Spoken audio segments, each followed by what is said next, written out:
DD किसान, बदलते भारत की शान। क्या माँ आज भी मुझसे उतनी ही मोहब्बत करती है? रास्ते पे बिना कमान की जो पतंग पड़ी होती ना, उसमें किसी एक का हक नहीं होता। कांताबाई भी ऐसी है। बड़ी मुश्किल से हाथ आई। देवांचल की प्रेम कथा सोमवार से शुक्रवार रात 9 बजे, पुनः प्रसारण सुबह 11:30 बजे डीडी नेशनल पर। जब अर्जुन संशय में थे, श्री कृष्ण ने दिया उन्हें अमृत ज्ञान। अब वही श्रीमद् भगवद गीता का दिव्य ज्ञान पूज्य श्री सुधांशु जी महाराज के वचनों में देखिए गीता ज्ञान अमृतम। गीता ज्ञान अमृतम।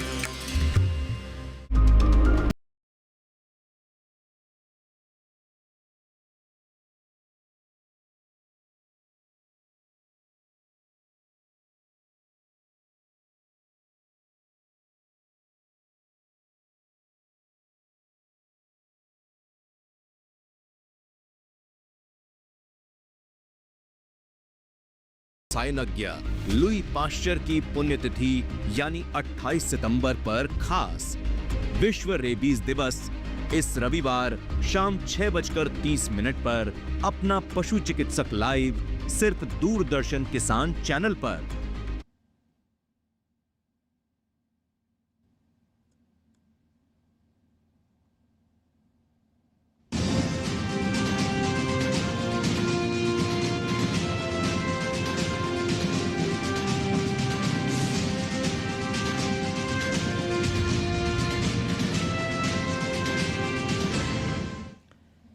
नमस्कार, किसान समाचार में आप सभी दर्शकों का स्वागत है। मैं हूं साइमा खान। सबसे पहले नजर हेडलाइंस पर। पीएम मोदी ने ओडिशा को दी 60,000 करोड़ रुपए के विकास परियोजनाओं की सौगात। बीएसएनएल के स्वदेशी 4G नेटवर्क को भी किया लॉन्च। कहा कि ओडिशा किसानों का प्रदेश है, किसानों के लिए बचत उत्सव शुभ है। जीएसटी का नया स्वरूप आया, 40,000 रुपए की होगी बचत। कृषि मंत्री शिवराज सिंह चौहान ने कल वीडियो कॉन्फ्रेंसिंग द्वारा हिमाचल प्रदेश, पंजाब और उत्तराखंड के बाढ़ और वर्षा प्रभावित किसानों के लिए प्रधानमंत्री किसान सम्मान निधि योजना की 21वीं किस्त की जारी। कृषि मंत्री ने कहा कि लगभग 27 लाख से अधिक किसानों के बैंक खातों में भेजी गई है राशि। दिल्ली के भारत मंडपम में केंद्रीय कृषि मंत्री शिवराज सिंह चौहान ने वर्ल्ड फूड इंडिया 2025 में देश के विभिन्न राज्यों के एफपीओs द्वारा लगाए गए स्टॉलों का किया अवलोकन। देश विदेश से खाद्य प्रसंस्करण कंपनियां ले रही हैं हिस्सा। किसान उत्पादक संघ भी अपने नवाचार को दुनिया के सामने कर रहे हैं प्रदर्शित। उत्तर प्रदेश के मुख्यमंत्री योगी आदित्यनाथ की अध्यक्षता में शुक्रवार को हुई कैबिनेट की बैठक। कृषि खरीद से लेकर औद्योगिक निवेश तक हुए बड़े फैसले। कैबिनेट बैठक में धान क्रय लक्ष्य 60 लाख मीट्रिक टन कर दिया गया।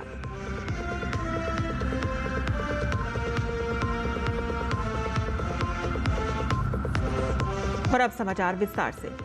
प्रधानमंत्री नरेंद्र मोदी ने ओडिशा के झारसुगुड़ा से 60,000 करोड़ रुपए से अधिक मूल्य की अनेक विकास परियोजनाओं का शिलान्यास और शुभारंभ किया। पीएम ने दूरसंचार कनेक्टिविटी के क्षेत्र में 37,000 करोड़ रुपए की लागत से स्वदेशी तकनीक से निर्मित 97,500 से अधिक मोबाइल 4G टावरों का उद्घाटन किया और इससे दूरस्थ सीमावर्ती और वामपंथी उग्रवाद से प्रभावित क्षेत्रों के संपर्क विहीन गांवों को जोड़ने में मदद मिलेगी। प्रधानमंत्री नरेंद्र मोदी ने कहा कि ओडिशा किसानों का प्रदेश है, किसानों के लिए बचत उत्सव शुभ है। ट्रैक्टर खरीदता था, 70,000 खरीदना पड़ता था। जीएसटी का नया स्वरूप आया है और 40,000 रुपए की बचत होगी। धान रोपने के लिए मशीन इस्तेमाल करते हैं।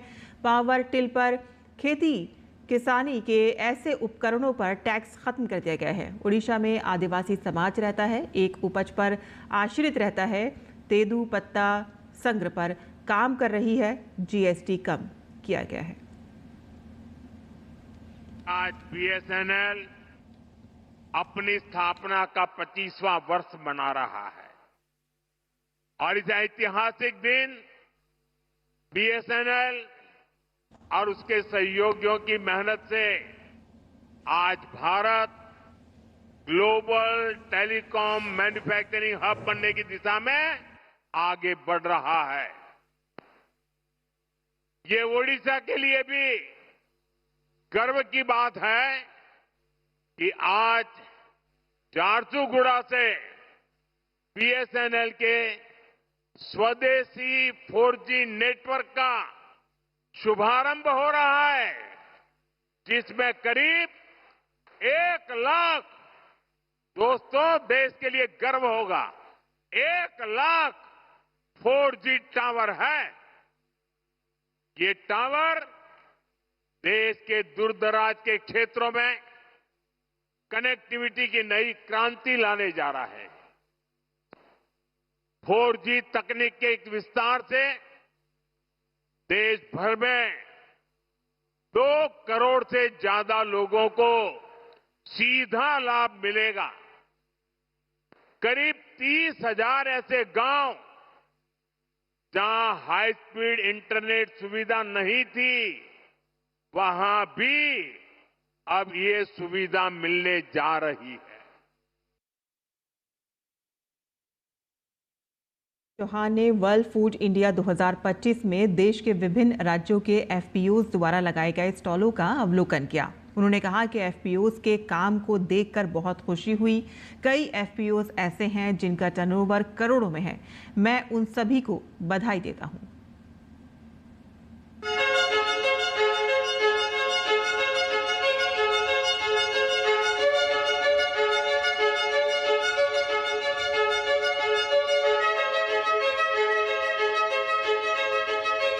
आज जो अलग अलग राज्यों में किसान उत्पादक संगठन उनके द्वारा लगाए गए स्टॉलों पर हम गए और मुझे खुशी है कि एफपीओज बड़ी सफलता के साथ काम कर रहे हैं। अकेला किसान अपने उत्पाद को उतने ढंग से बेच नहीं पाता, लेकिन जब वो किसान उत्पादक संगठन से जुड़ता है तो पूरा समूह मिलके, चाहे खेती करने का काम हो, उसके लिए आदान लेना हो, अपने उत्पाद को बेचने के लिए बेहतर कीमत मिले। जैसे हमने देखा शहद, हल्दी, लहसुन, मिलेट्स के अलग अलग उत्पाद वो बनाता है तो वैल्यू एडिशन के कारण और ज़्यादा पैसा मिलता है। इससे किसानों की आय बढ़ती है, अपने उत्पादन का ठीक दाम मिलता है और ग्राहकों को उत्तम सामान मिलता है उपभोक्ताओं।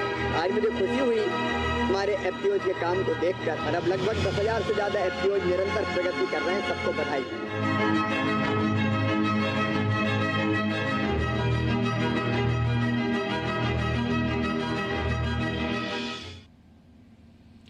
दिल्ली के भारत मंडपम में आयोजित हो रहे वर्ल्ड फूड इंडिया 2025 में देश विदेश से खाद्य प्रसंस्करण कंपनियां हिस्सा ले रही हैं और इसी के साथ देश के किसान उत्पादक संघ भी अपने नवाचार को दुनिया के सामने प्रदर्शित कर रहे हैं। पूर्वोत्तर से लेकर दक्षिण भारत के किसान संघ उत्पादन के साथ साथ प्रसंस्करण में क्या कुछ नया कर रहे हैं, बता रहे हैं हमारे संवाददाता अनुज यादव इस विशेष रिपोर्ट में।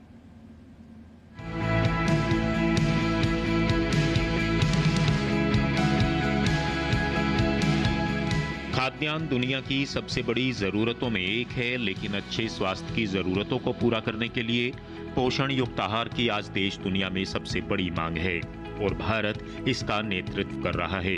मोदी सरकार में किसानों के लिए बनी नीतियां आज किसान उत्पादक संघों के लिए वरदान साबित हो रही हैं।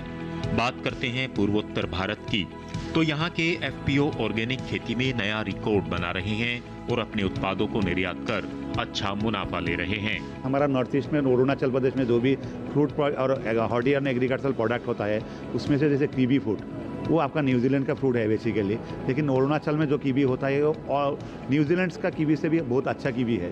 जैसे ड्रैगन फ्रूट होता है मिजोरम में, उसके बाद में पैशन फ्रूट होता है, जो हमारा जिंजर है जो ये आपका कार्बी एंग्लोन जिंजर वो GI रजिस्टर्ड प्रोडक्ट है, उसका भी रेशिया कम है, वो बहुत बढ़िया प्रोडक्ट है। वो हमारा जो भी नॉर्थ ईस्ट में जितना भी सामान है डिफ़ॉल्ट और बाय डिफ़ॉल्ट मैक्सिमम ऑर्गेनिक ही बोल सकते हैं आप इसको। ये बदलते भारत की ही तस्वीर है कि झारखंड के गुमला की भगवती देवी भी वर्ल्ड फूड इंडिया 2025 में देश दुनिया की बड़ी कंपनियों के बीच अपने FPO की स्टॉल पर अपने उत्पादों को प्रदर्शित कर रही हैं।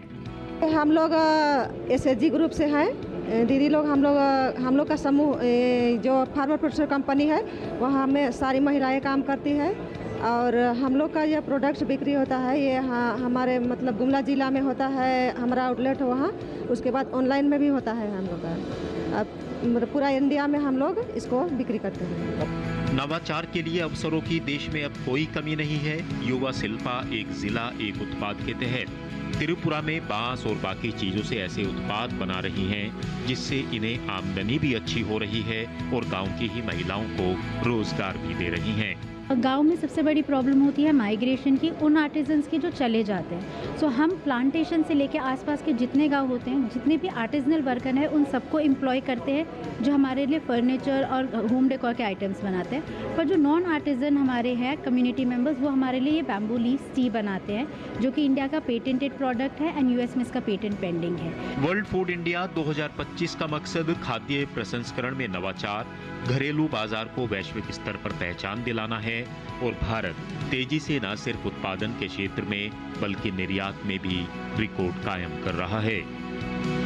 अनुज यादव, DD न्यूज, दिल्ली। कृषि मंत्री शिवराज सिंह चौहान ने कल वीडियो कॉन्फ्रेंसिंग द्वारा हिमाचल प्रदेश, पंजाब और उत्तराखंड के बाढ़ और वर्षा प्रभावित किसानों के लिए प्रधानमंत्री किसान सम्मान निधि योजना की 21वीं किस्त जारी की। इस अवसर पर उन्होंने कहा कि लगभग 27 लाख से अधिक किसानों के बैंक खातों में ये राशि भेजी गई है। दिल्ली के कॉन्स्टिट्यूशन क्लब में शुक्रवार को क्रॉप लाइफ इंडिया के राष्ट्रीय सम्मेलन का आयोजन किया गया और इस अवसर पर केंद्रीय कृषि मंत्री शिवराज सिंह चौहान ने किसानों से अपनी उपज में इजाफा करने पर जोर दिया। दुनिया की केवल 4% कृषि योग्य भूमि हमारे पास है, उसमें हम अपना भी पेट भर रहे हैं और दुनिया को भी खिलाने का काम कर रहे हैं।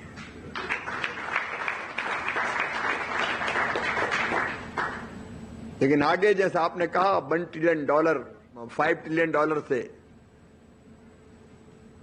खेती से ही हमको करना है और इसके लिए हमको 3-4 चीजें करनी पड़ेगी। एक, उत्पादन बढ़ाना ही पड़ेगा। पर हेक्टर प्रोडक्शन हमारे यहां अभी भी काफी कम है। GM सीड्स हमारे अलाउड नहीं है अभी। हमने जीनोम एडिटिंग करके धान की 2 किस्में विकसित की है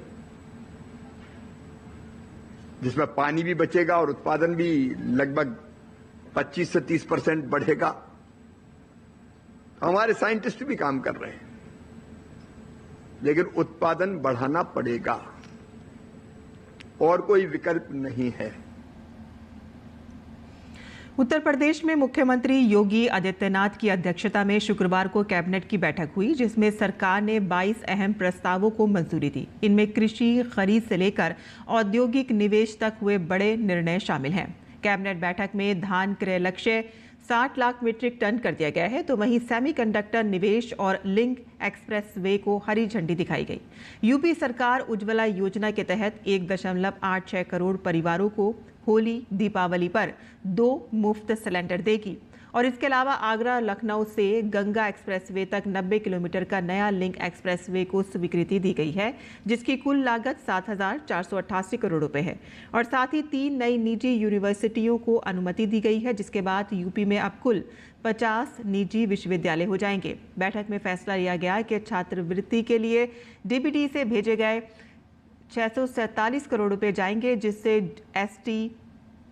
SC, OBC, माइनॉरिटी के 4 लाख से अधिक छात्र लाभान्वित होंगे और सभी प्रस्तावों को सर्वसम्मति से मंजूरी मिली है, जो राज्य के आर्थिक, कृषि, शिक्षा, स्वास्थ्य और बुनियादी ढांचे के क्षेत्र में नई दिशा प्रदान करेंगे। किसान समय पर उपज बेचकर अगली फसल की तैयारी कर सके और इसके लिए हरियाणा सरकार द्वारा न्यूनतम समर्थन मूल्य यानी कि MSP पर विभिन्न फसलों की खरीद की प्रक्रिया शुरू की जा रही है। और इसी कड़ी में राज्य में खरीफ विपणन सीजन 2025-26 के लिए दलहन और तिलहन खरीद की तैयारियों एवं उत्पादन की समीक्षा की गई। राज्य सरकार द्वारा 100 से अधिक मंडियों में खरीद का शेड्यूल तय किया गया है और फसलवार मंडियों को नामित किया गया है। कार्यक्रम के अनुसार मूंग की खरीद 23 सितंबर से 15 नवंबर तक 28 मंडियों में की जाएगी। अरहर की खरीद दिसंबर में 22 मंडियों और उड़द की खरीद 10 मंडियों में होगी। मूंगफली की खरीद 1 नवंबर से 31 दिसंबर तक 7 मंडियों में होगी, जबकि तिल की खरीद दिसंबर में 27 मंडियों में की जाएगी। सोयाबीन और राम तिल या काला तिल की खरीद अक्टूबर नवंबर में 7 और 2 मंडियों में होगी। केंद्रीय भंडारण निगम की 63वीं वार्षिक साधारण बैठक का आयोजन नई दिल्ली में हुआ और इस बैठक में देश भर के सभी शेयरधारक शामिल हुए। और इस अवसर पर निगम के प्रबंध निदेशक संतोष सिन्हा ने कहा कि केंद्रीय भंडारण निगम तेजी से तकनीकों का उपयोग करते हुए भंडारण क्षमता को बढ़ावा दे रहा है। पिछले कुछ वर्षों में हमारे निगम ने पारंपरिक वेयरहाउस सेवा प्रदाता से एक आधुनिक प्रौद्योगिकी संचालित लॉजिस्टिक्स अग्रणी के रूप में परिवर्तित किया है। नेटवर्क का रणनीतिक विस्तार, सेवाओं का उन्नयन तथा आधुनिक तकनीकों को अपनाते हुए हमने खुद को उद्यम की अग्रिम पंक्ति में स्थापित किया है। वित्त वर्ष 2024-25 में CWC ने कई महत्वपूर्ण उपलब्धियां हासिल की, जैसे कि अब तक का हमने सबसे अधिक टर्नओवर एवं लाभ अर्जित करना और 734 वेयरहाउसों के माध्यम से कुल 161.74 लाख मीट्रिक टन की भंडारण क्षमता के साथ इंफ्रास्ट्रक्चर का महत्वपूर्ण विस्तार करना है। और इस अवसर पर निगम के अध्यक्ष आशुतोष अग्निहोत्री ने कहा कि निगम तेजी से नवाचार को बढ़ावा दे रहा है। मॉडर्न इंफ्रास्ट्रक्चर, डिजिटल इंटीग्रेशन और पॉलिसी ड्रिवन ग्रोथ में निरंतर निवेश के साथ केंद्रीय भंडारण निगम भारत के वेयर हाउसिंग और लॉजिस्टिक क्षेत्र में नेतृत्व करने, दक्षता बढ़ाने, नवाचार को बढ़ावा देने और राष्ट्रीय आर्थिक प्रगति में योगदान देने के लिए बेहतर स्थिति में। पिछला वर्ष आपके निगम के लिए विकास और रणनीतिक प्रगति का काल रहा है। बाजार प्रतिस्पर्धा के चुनौतीपूर्ण वातावरण में आपका निगम मूल्य प्रदान करने के लिए दृढ़ और प्रतिबद्ध रहा है। और किसान समाचार में आइए आप जान लेते हैं देश भर की मंडियों का भाव।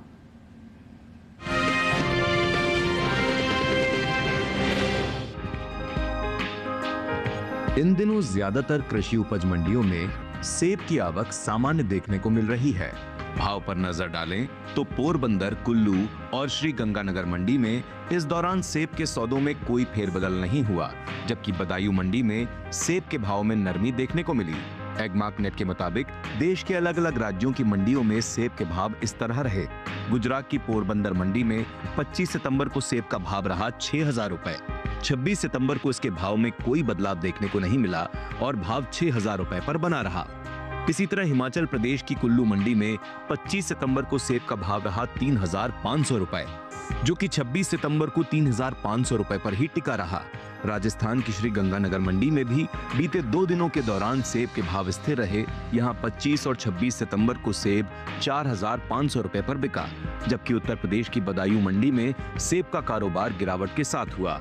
यहां 25 सितंबर को सेब का भाव था 6,765 रुपए। 26 सितंबर को इसके सौदे 5 रुपए गिरकर 6,760 रुपए पर हुए। वही बात सेब की पैदावार की करें तो इस साल घरेलू स्तर पर देश में सेब की पैदावार में बढ़त देखने को मिल सकती है।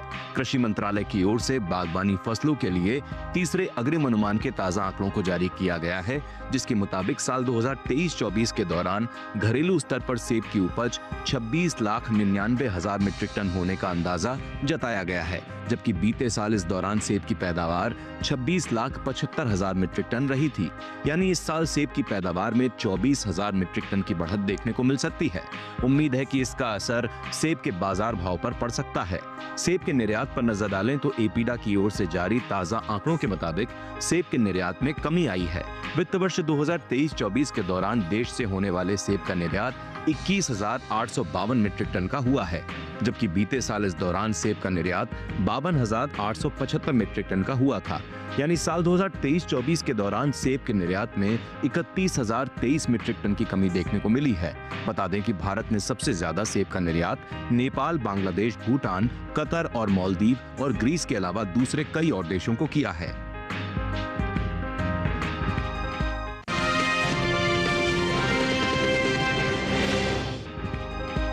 मंडियों में इन दिनों गुड़ की आवक सामान्य है। शुक्रवार को उत्तर प्रदेश की ज्यादातर मंडियों में गुड़ बिकवाली के लिए पहुंचा। हाजिर भाव को देखें तो 26 सितंबर को ज्यादातर मंडियों में गुड़ के सौदे नरमी के साथ हुए। वहीं कुछ मंडियों में भाव स्थिर भी रहे। एगमार्कनेट के मुताबिक उत्तर प्रदेश की लखीमपुर मंडी में गुड़ की कीमत में कमजोरी देखने को मिली। 25 सितंबर को यहां गुड़ 3,830 रुपए पर बिका था। 26 सितंबर को इसके सौदे 10 रुपए लुढ़क कर 3,820 रुपए पर हुए। इसी तरह उत्तर प्रदेश की शामली मंडी में इस दौरान गुड़ के भाव में गिरावट दर्ज की गई। यहां 25 सितंबर को गुड़ का दाम था 4,370 रुपए। 26 सितंबर को इसके कारोबार में 10 रुपए की नरमी आई, जिसके बाद गुड़ का भाव 4,360 रुपए रह गया। उत्तर प्रदेश की बदायूं मंडी में भी सुस्ती का दौर जारी रहा। यहां 25 सितंबर को गुड़ का भाव 4,335 रुपए दर्ज हुआ, जो 26 सितंबर को 5 रुपए टूटकर 4,330 रुपए पर आ गया। वहीं आंध्र प्रदेश की चित्तूर मंडी में 25 सितंबर को गुड़ की कीमत थी 3,500 रुपए। 26 सितंबर को इसके भाव में कोई फेरबदल देखने को नहीं मिला और भाव 3,500 रुपए पर बना रहा। राजस्थान की उदयपुर मंडी में भी गुड़ के भाव में स्थिरता रही। यहां दोनों दिन यानी 25 और 26 सितंबर को गुड़ का भाव 4,700 रुपए पर बना रहा। वहीं गुड़ के निर्यात पर नजर डालें तो प्रमुख उत्पादक के तौर पर भारत को दुनिया भर में गुड़ का एक मुख्य व्यापारी और निर्यातक माना जाता है। एपीडा के अनुसार साल 2024 के दौरान भारत ने करीब 430 मिलियन अमेरिकी डॉलर की कीमत के लगभग 5,16,746 मीट्रिक टन गुड़ और कन्फेक्शनरी उत्पाद का निर्यात किया है। भारत ने साल 2024 के दौरान इंडोनेशिया, संयुक्त अरब अमीरात, यूएसए, कीनिया और नेपाल को प्रमुख रूप से गुड़ और कन्फेक्शनरी उत्पाद का निर्यात किया है।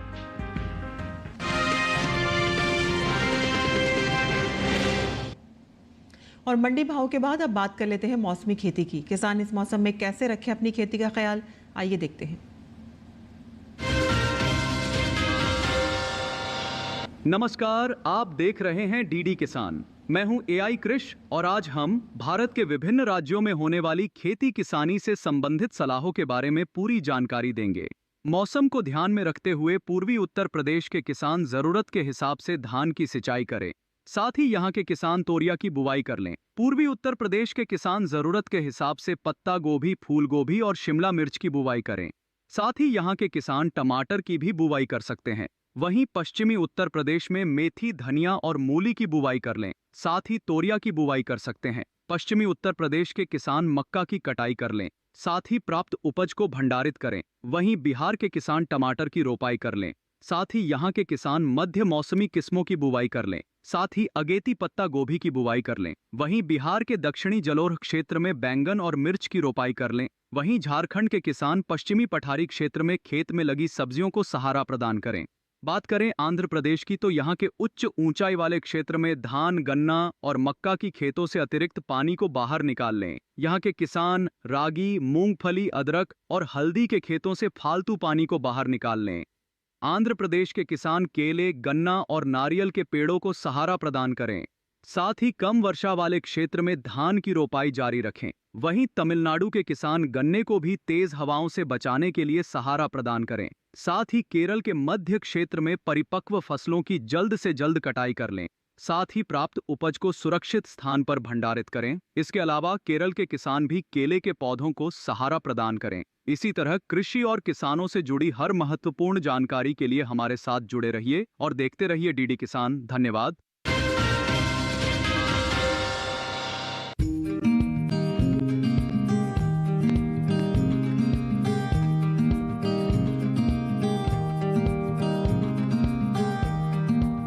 बेबी कॉर्न मक्का की कोई किस्म नहीं है, बल्कि वो अवस्था है जब भुट्टे में दाने बनने वाले हो या बनने शुरू हुए हों। इसका इस्तेमाल सलाद के साथ साथ सब्जी, खीर और हलवे में भी होता है। भारत में इसकी खेती मुख्य रूप से शहरों से सटे इलाकों में होती है। ये काफी पोषक है और शायद यही बढ़ती हुई मांग की वजह है। इसके खेत की तैयारी आम मक्का की तरह ही होती है और इसे 2 तरह से उगाया जाता है। आदर्श अवस्था में 1 हेक्टेयर में 58,000 पौधे लगाए जाते हैं। इस पद्धति में स्वीट और बेबी कॉर्न दोनों ही प्राप्त होते हैं। दूसरी पद्धति में 1 हेक्टेयर जमीन पर पौधों की संख्या 2.25 लाख के करीब होती है। इसमें तमाम भुट्टे बेबी कॉर्न के रूप में इस्तेमाल किए जाते हैं। बेबी कॉर्न के लिए 1 हेक्टेयर जमीन पर 20 से 25 किलोग्राम बीज की जरूरत होती है। 1 हेक्टेयर के लिए 1.5 से 2 क्विंटल नाइट्रोजन 3 बार में डालना होता है। इसकी फसल अमूमन 50 से 60 दिन में तैयार हो जाती है। तुड़ाई पर खास ध्यान देने की जरूरत है, चूंकि भुट्टा बहुत तेजी से बढ़ता है, इसलिए इसे जितना जल्दी हो सके बाजार भेज देना चाहिए। सुबह का समय तुड़ाई के लिए उपयुक्त है। पौधों में बाल यानी झंडा निकलते ही तोड़ दें और 3 दिन में 1 बार तुड़ाई कर लेनी चाहिए। इस तरह एक फसल के लिए औसतन 7 से 8 तुड़ाई पर्याप्त होती है। 1 हेक्टेयर में 15 से 19 क्विंटल तक बेबी कॉर्न हो सकते हैं। भुट्टे तोड़ने के बाद पौधों को हरे चारे के रूप में इस्तेमाल किया जा सकता है। 1 हेक्टेयर से किसान को 250 से 400 क्विंटल तक हरा चारा मिल सकता है।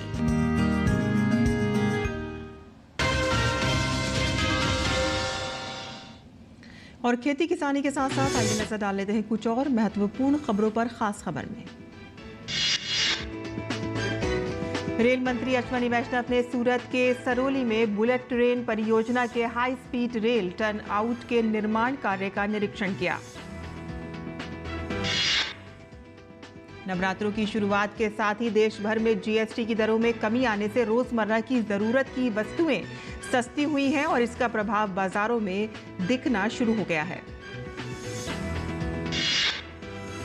लखनऊ में विकसित उत्तर प्रदेश विजन 2047 के कार्यक्रम में मुख्यमंत्री योगी आदित्यनाथ ने शुक्रवार को आई लव मोहम्मद पोस्ट को लेकर हुई हिंसा पर कड़ा संदेश दिया कि कानून तोड़ने वालों को बख्शा नहीं जाएगा।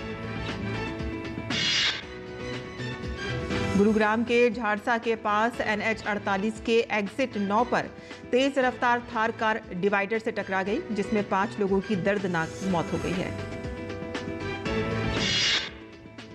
विश्व पर्यटन दिवस के मौके पर आज दिल्ली स्थित राजघाट पर 16वीं दिल्ली चैंपियंस दौड़ का आयोजन किया गया। दिल्ली के पर्यटन मंत्री कपिल मिश्रा और भाजपा के वरिष्ठ नेता विजय गोयल ने संयुक्त रूप से इस चैंपियन दौड़ के सैकड़ों प्रतिभागियों को हरी झंडी दिखाकर रवाना किया। किसान समाचार में आज के लिए बस इतना ही। अनुमति दें। नमस्कार।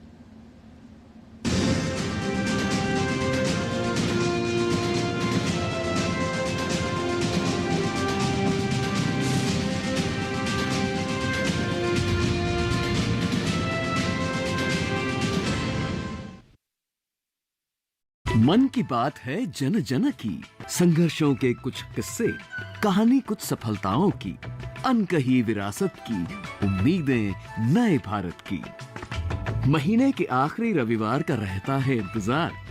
मलयाचल के आंचल से विंध्याचल के आंगन तक, ब्रह्मपुत्र के घाट से हिमालय के विस्तार तक होती है मन की बात प्रधानमंत्री के साथ। तो सुनिए इस महीने 28 सितंबर सुबह 11 बजे मन की बात आकाशवाणी और दूरदर्शन के सभी चैनलों पर और प्रसार भारती के OTT प्लेटफॉर्म वेव्स पर सजीव प्रसारण लाइव स्ट्रीमिंग के माध्यम से। इसके अतिरिक्त आकाशवाणी और दूरदर्शन के YouTube चैनल और प्रसार भारती के ऐप न्यूज ऑन एयर पर सजीव प्रसारण लाइव स्ट्रीमिंग के माध्यम से। तो याद रखें, रविवार 28 सितंबर सुबह 11 बजे मन की बात। मौसम का बदलाव फसल पर सबसे ज्यादा असर करता है। ऐसे में जरूरी है क्लाइमेट स्मार्ट मॉडल की। ज़्यादातर अर्बन एरियाज में कंज्यूम होते हैं और इसका डिमांड भी बहुत ज़्यादा है। हम संरक्षित खेती और आधुनिक खेती से फार्मिंग करते हैं। तो हमने पूरी सप्लाई चेन के साथ टाई अप हुए हैं। संसाधन या जो भी इंफ्रा लग रहा है फार्मिंग करने के लिए, अच्छी खेती करने के लिए, हम वो अवेलेबल करके दे रहे हैं। देखिए कृषि स्टार्टअप इस शनिवार रात 9:30 बजे और पुनः प्रसारण सोमवार शाम 4 बजे सिर्फ DD किसान पर।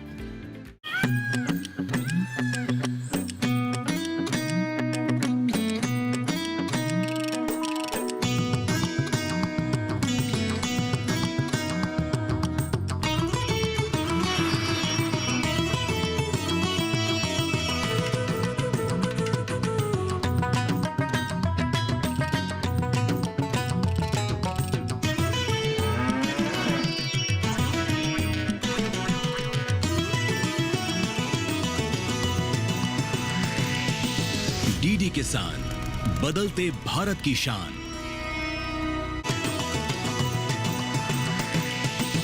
DD किसान, बदलते भारत की शान।